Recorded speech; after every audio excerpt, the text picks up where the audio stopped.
នេះគឺជាលើកទី1របស់ខ្ញុំដែលបានមកលេងដល់បឹងលំកុដស្ថិតក្នុងឃុំសៀដាស្រុកលំផាត់ខេត្តរតនគិរី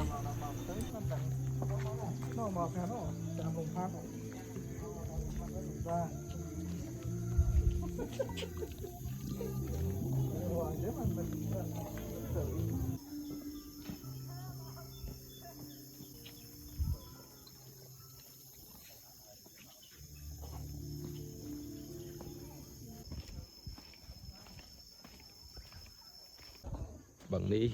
ដៅភ្នំភ្លើងដូចបឹងយ៉ាឡោមដែរហើយ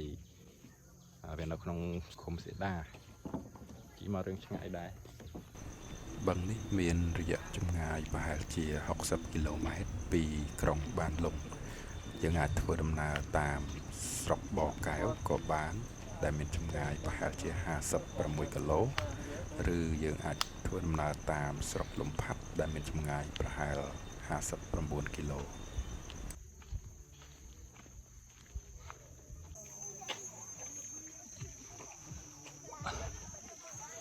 បានដល់គ្រូតែនឹងខាងមកអស់ទៅដល់ហ្នឹងទៀតហ្នឹងឡើងគ្រាន់ហី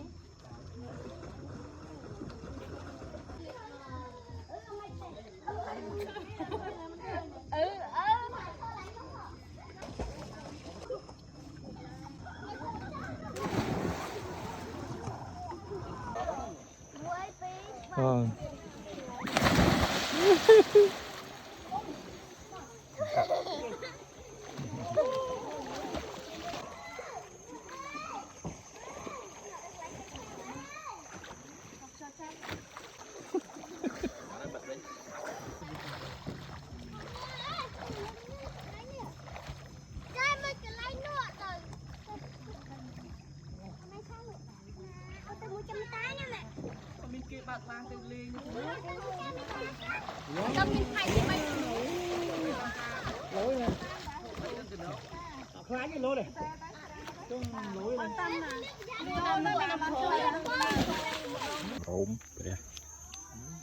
គុំប៉ាក់វិញគុំប៉ាក់វិញ